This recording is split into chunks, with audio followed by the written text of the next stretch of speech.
bir umr tafakkur qila olishni misol qilsak bo'ladi. Sensor tarbiya bo'ladi sizga organlarni ko'rish, bilish, tanishni teginish orqali atrof muhitni idrok etish qobiliyatini va boshqa xususiyatlarni tahlilga o'rgatadi.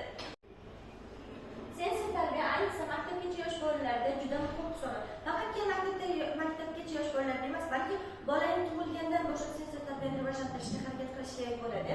Chunki bu maktabgacha davrda esa bu davrda bola atrofdagi dunyoni asosan sezgi organlar orqali his qiladi. Bola qancha ko'p narsani eshitsa, ko'rsa, ushlab ko'rsa va uning tafakkuri rivojlana boshlaydi. Sensor tarbiyaning asosiy yo'nalishlari bunda ushbu tarbiya turi bolalarga buyumlarning quyidagi xususiyatlarga farqlashni o'rgatadi. Aytaylik, ranglarni oladigan bo'lsak, bola ranglarni ajratishni, keyin esa shakllar, geometrik shakllar, uchburchak, to'rtburchak, yumaloq yoki kattaroq, kichikroq narsalarni ajratishni, hajm va o'lchov bu juda ham kerak hisoblanadi. Chunki katta va kichik buyumlarni to'g'ri ajrata olishi yoki bo'lmasa uzun va qisqaligi, baland pastligi, tepa pastligini ham aytsak bo'ladi. Mabodo tepada turgan bola bo'lsa pastga tushishini, ya'ni aniqlik mo'ljalini olish ham geometrik shakllar kerak bo'ladi. Hajm va o'lchov juda ham muhimdir. Keyin esa taktil ushlab ko'rish. Biz bilamizki, taktil orqali bolalarda buyumlarni sirtqir ushlab ko'rish, silliq, g'adir-budir yo qattiq yo issiq sovuqligini bilish. Bolalarda teri taktilini, ya'ni bu teginish orqali bolalarni hissini, ya'ni teri taktilini rivojlantirsak bo'ladi. Buni qanday qilsak bo'ladi?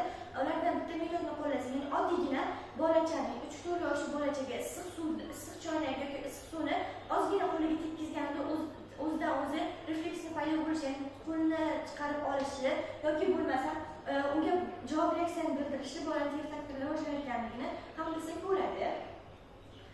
Rang va shakllarni ajratish, o'rgatish bolalarning erta rivojlanish muhim bosqichidir. Bu jarayonda bolalar atrof muhitni tushunish, anglash, rang-barang ekanligini bilish orqali bilsa bo'ladi. Odatda bu jarayon ranglarni ajratish 2 yoshdan 4 yoshgacha bo'lgan oralig'ida ajratish kerak bo'ladi. Agar 2 yoshdan 4 yoshgacha bo'lgan jarayonda ranglarni ajratolmasa, bu kasallik hisoblanadi. Ranglarning orasida qizil, ko'k, yashil asosiy ranglarni tanitadi. Ya'ni chunki bolalar xotirasida ochiq ranglardan ko'ra to'q ranglar juda esda qolib ketadi. Biz bilamiz, o'zimiz ham to'q ranglar kimnidir asabini chiqarishi mumkin yoki kimnidir bir umr xotirasida shu kiyimda ham qolib ketishi mumkin bo'ladi. Shakllar esa doira, kvadrat, uchburchak, yuqorida aytganimizdek sodda shakllar hisoblanadi. Bu shakllar nima uchun kerak bo'ladi? Aytaylik, ular uchun kompyuterning shakli qanaqa yoki bo'lmasa daftarning shakli qanaqa yoki uylarning shakli qanaqa bo'ladi deb tushuntirsak ham bolaga juda muhim hisoblanadi.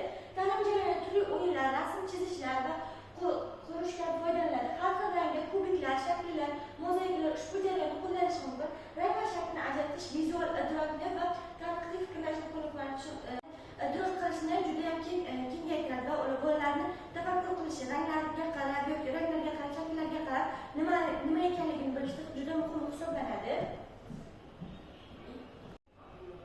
Yuqorida ta'kidlaganimdek, sensor tarbiyaning asosiy vazifasi, ya'ni bolalarda sezgi orqali atrof muhitni to'g'ri idrok qilish, farqlash, ularni tafakkur qilish, ko'nikmalar shakllantirishdan iborat. Bu jarayon bolalarning aqliy rivojlanishiga bevosita ta'sir qiladi. Agar sensor tarbiyasi rivojlanmasa, bolalar aqlan zaif ham bo'lib qolishi mumkin. Bularda boya aytganimizdek shakllarni tanish va ajratish, bu sensor tarbiyani o'rgatishimizda ularning turli metodlardan va turli o'yinlardan foydalanamiz. Bu o'yinlardan birinchisi ranglarni ajratish, ya'ni qizil rangli o'yinchoqlarni top.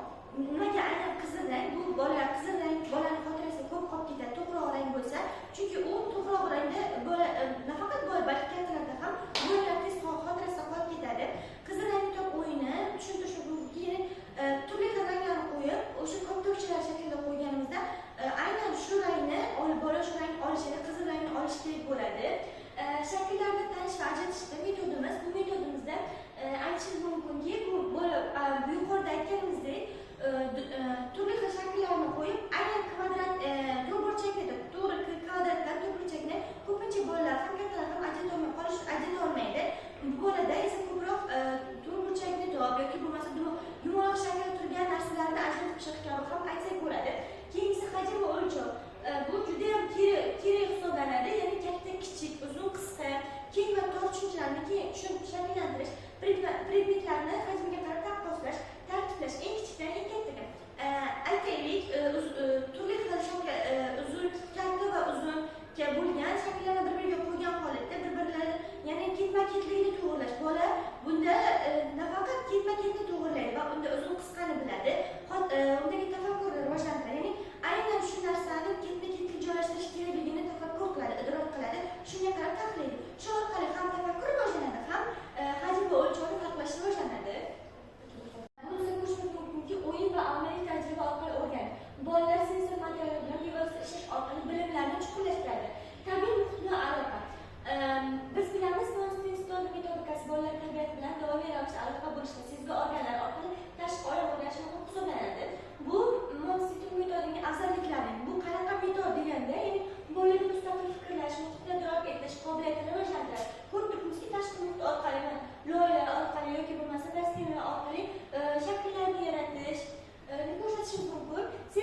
o'sha vaqtni o'zi rivojlantirib, korreksiyaga rivojlanmasa, korreksiya qilinmasa, bu